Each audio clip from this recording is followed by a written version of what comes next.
Hello and welcome back to the Crypto Saving Expert News Show, where we keep you up to date with the latest cryptocurrency news and take a look at the prices in the markets as well. Now, you'll have to excuse me today because I am literally full of cold, so I might need to go off screen for a couple of minutes every now and then to blow my nose and sort myself out. My eyes are streaming, but I am the most dramatic person ever when I've got a cold, so it's not actually that bad. But we'll take a look at the cryptocurrency news today and take a look at the prices. We're going to try and run through this a little bit quicker today.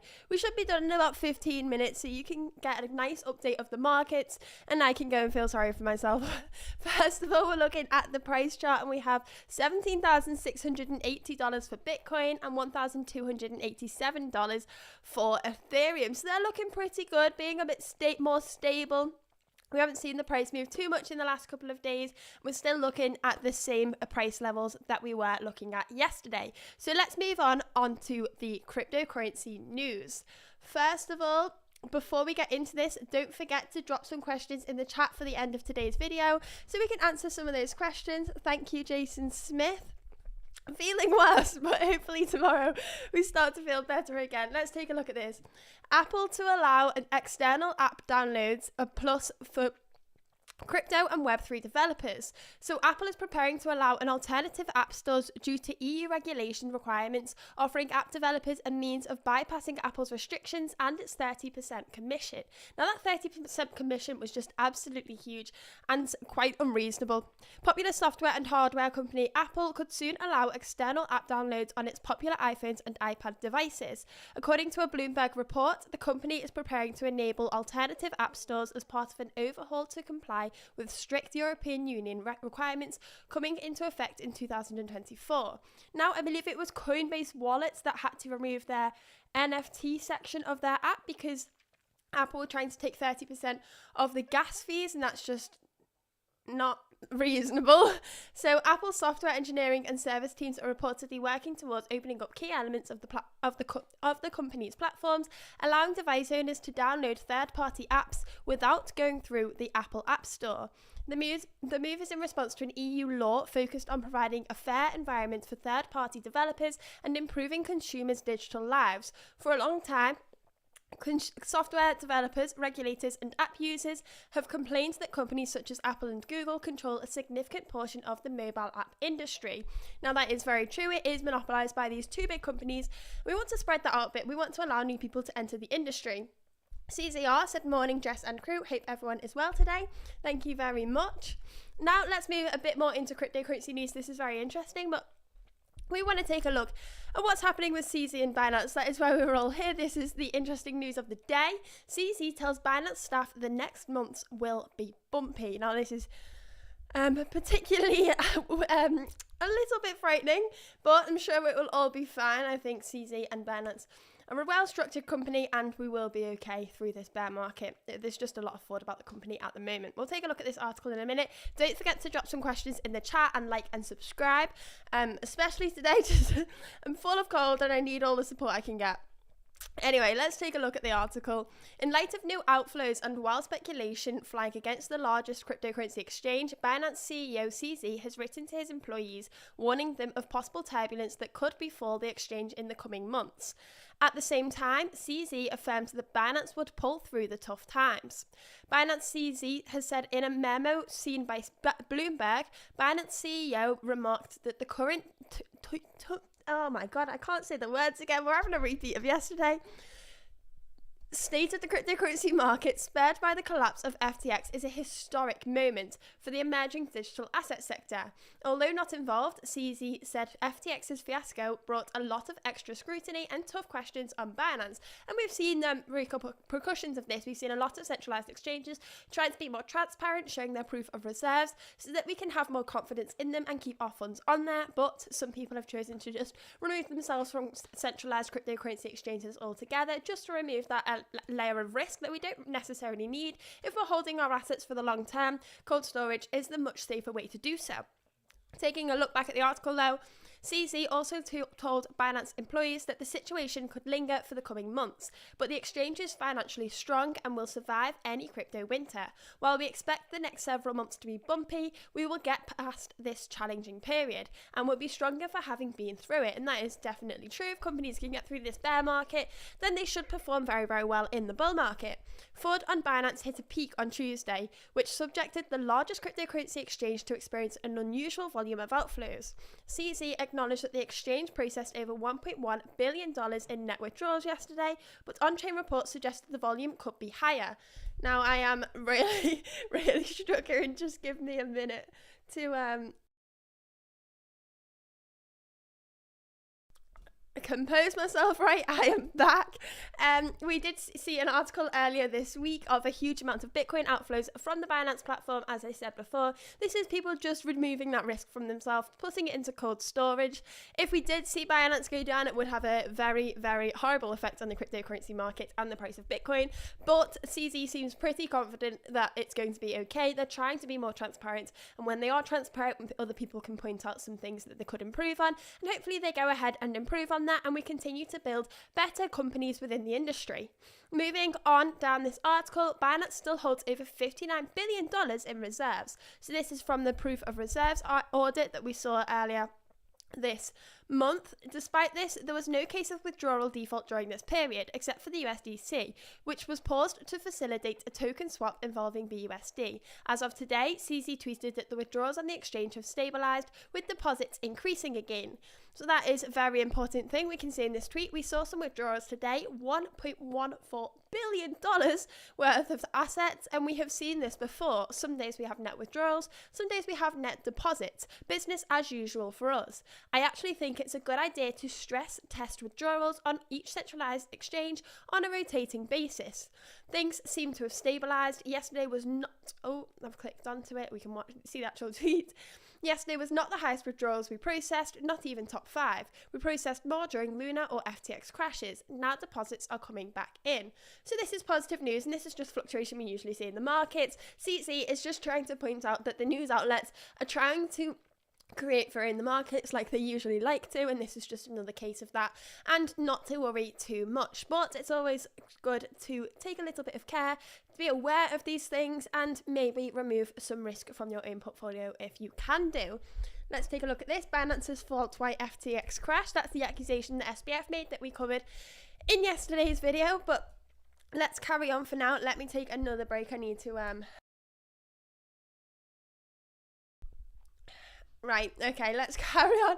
I really am full of cold. Sorry about this. It looks like I'm crying, but I'm not. We'll get through it. I am just over dramatic. Let's take a look at the next article. The Bahamas and US attorney at conflict over controls of FTX's data.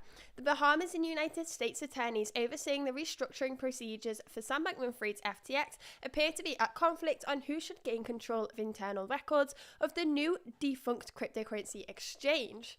So, according to Reuters, both parties are expected to meet later today in an emergency hearing. According to Reuters, therein, the liquidators of FTX's Bahamian arm, FTX Digital Market, will ask John Dorsey, the bankruptcy judge overseeing the case in the US, to authorize the release of specific sensitive data of FTX's US unit to them. Now, it's difficult who should actually deal with this. I'm not sure on this one. According to Reuters, the data includes recordings from Slack, Google, and Amazon Web Services accounts. However, the US party does not welcome the request. The attorneys had asked the bankruptcy judge to deny the request on the grounds that the Bahamian authorities had previously attempted to conspire with Sam Bankman-Fried to move funds out of the business in the US jurisdiction. Yeah, so we saw this yesterday. There are some inside links between Sam Bankman-Fried and the Bahamian authorities, but we have also seen reports that Sam Bankman-Fried has made huge donations to the US government, so it's a bit difficult on who should actually take control of this case right now. FTX's CEO says there is no transparency in the process of the Bahamas. In the congressional hearing on Tuesday, the current chief executive officer, or FTX, told lawmakers that the Bahamian regulators planned with Bankman-Fried to withdraw about $100 million for the Bahamian users during the periods leading up to the exchange's bankruptcy declaration on November the 11th. Unlike the Chapter 11 process, there is no transparency in the process. In the Bahamas, we have repeatedly asked them to clarify on what they've been doing, and we've been shut down on that. On the other hand, the Bahamian authorities refuted Ray's claims as misstatements, adding that all inappropriate distributions made to Bahamian users would be clawed back. And then we had in yesterday's news that SBF was denied bail as well, which is good for us to hear because we want to see people getting the repercussions that they deserve. Someone's commented, have some hot whiskey, honey and lemon, perfect excuse to drink at work. It is only 10 past 11, I think I'll wait a couple more hours before I start that. Hopefully, player one, what's up? I'm not crying, I'm just very, very ill. Hey Florence, who made it to the stream. Thank you very much for joining us, and if you are still on the stream, make sure to like and subscribe and comment down below to help us with the algorithm as well. And if you want to, go over to our Twitter and find the tweet I've just posted with the link to this stream and give it a nice little retweet to help the algorithm. And then hopefully we'll get some more viewers and it won't be a waste of time of me coming on with this horrendous cold.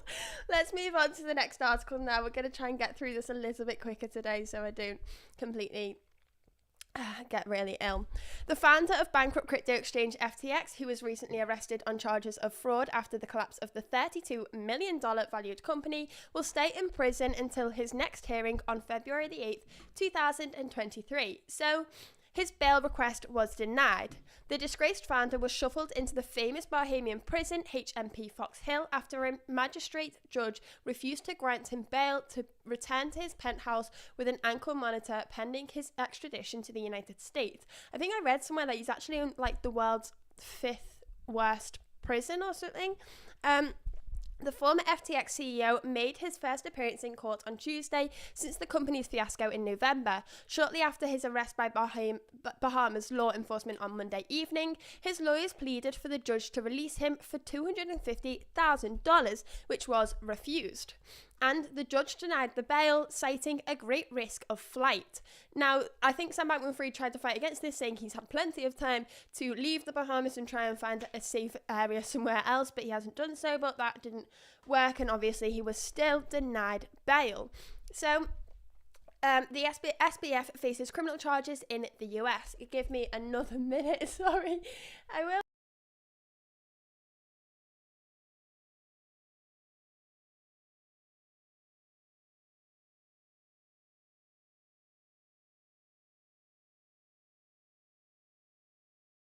Better, back in again. We can make it towards the end to the end of the video now without me. Oh god, right. SBF faces criminal charges in the US. Let's take a look at this. Hopefully tomorrow's live stream will be a little bit better. I'll be feeling a little bit better and a little bit more enthused about the cryptocurrency news. But we still wanted to keep you up to date with today's news, so that was important for us. Hamsex commented, great stream. Thank you very much. While SBF has not been trialed yet, he faces a series of criminal charges in the United States, including wire fraud, securities fraud, money laundering, and campaign finance violations. Recall that Sam Bankman-Fried made large donations to Republicans, making him the second largest donor in the just concluded election cycle. Jap said, get well too, health over work. Health over work after we've done the live stream. The live stream is still very important. Let's get through these last two articles. The next one is Bitcoin miner Bitfarms defaults on NASDAQ listing rules as shares plummet. So Canadian-based cryptocurrency mining company Bitfarms has received written notification from the NASDAQ stock exchange over compliance deficiencies. So the letter sent on December the 13th before the official disclosure today notes that the company's stock, BITF, has failed to maintain the minimum requirement for continued listing on the NASDAQ trading platform. According to press release, BITF has been closing below the $1 minimum per share requirement for 30 consecutive days in violation of the NASDAQ listing rule. Bitcoin mining farm will have until June 12th to regain compliance or be removed from the stock exchange. However, the June 12 deadline is not an absolute limit, as the company can still extend the period for another 180 business days if it fails to regain its balance. Hopefully it does so. Having cryptocurrency-based companies on the NASDAQ is something that is helping us gain more adoption, and that is something that I would hope to see continue. And I wouldn't like to see this happen to a cryptocurrency company that is on the NASDAQ. So, Bitfarms disclosed the notification letter is just a warning from NASDAQ and has no immediate effect on the listing or trading of the shares. The firm noted that the letter does not affect its compliance status on the Toronto Stock Exchange, where its stock is also listed for trading. The mining company also clarified that the NASDAQ situation does not impact the financial conditions or general operations. Bitfarms said it would monitor the bid price for its shares occasionally and, to the extent necessary, evaluate available options to regain compliance with NASDAQ's minimum bid price rule while within the compliance period. It's currently trading at $0.7 at the time this article was written. Now, as I said, it's really important for us to see cryptocurrency-based companies on the mainstream traditional finance systems like the NASDAQ, and it really allows people to gain exposure to cryptocurrency without necessarily coming directly to the cryptocurrency industry. A lot of people don't want to come and buy Bitcoin or buy Ethereum or just buy one specific asset that they don't really know much about, they don't know how to secure it properly, or they just don't want to take the risk of trying to learn how to secure it properly themselves. So instead, they buy cryptocurrency-based stocks on the stock exchange to give them the exposure. Traditionally, mining companies will see a rise in value if Bitcoin pumps because their assets become worth more. Now, let's go on to the final article of today's video. We've got US Senator Elizabeth Warren to unveil bipartisan bill for crypto money laundering. Ash said a rocket emoji. Thanks for all the messages in the chat today, guys. Please continue and don't forget to hit like and subscribe if you haven't already. Let's take a look at this final article of the day. The United States Democratic Senator recently revealed that she is working to unveil a new bipartisan bill to crack down on money laundering in the crypto industry. According to a CNN report, Warren is working with the Republican Senator Roger Marshall to introduce the new bill. The bill, dubbed with the Digital Asset Anti-Money Laundering Act, asks to amend loopholes in the financial system that allows money laundering through crypto assets, thereby giving rise to risks in national security. I've been ringing the alarm bell in the Senate on the dangers of these digital asset loopholes, and I'm working in a bipartisan manner to pass common sense crypto legislation to better safeguard US national security and Warren. Now, I know a lot of people have different opinions on regulation within the cryptocurrency space. I do believe it is important. People like Sam Bankman-Fried shouldn't be operating FTX in the way that he has done so. So I do think we need some regulation in the space in some ways. However, I hope it doesn't limit who can access cryptocurrencies and things like that. We see that in the traditional finance markets, and I wouldn't like to see that be repeated on the cryptocurrency markets. And I wouldn't like to see transparency being taken away from the space, because that is a major reason that we've all entered the space in the first place. But some regulations do need to be put in place to keep us safe from people like Sam Bankman-Fried and other malicious actors in the space. Now, that is all the articles for today. Let's check again on the price of Bitcoin. We're still around the same levels, $17,680.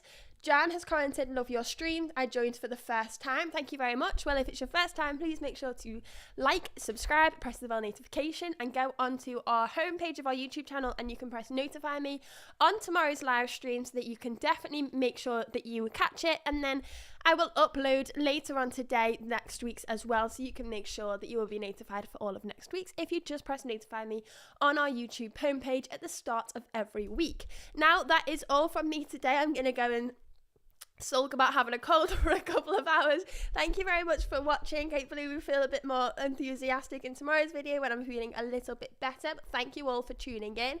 Please go to Twitter and retweet the link that I've tweeted about this video so that it spreads to more people.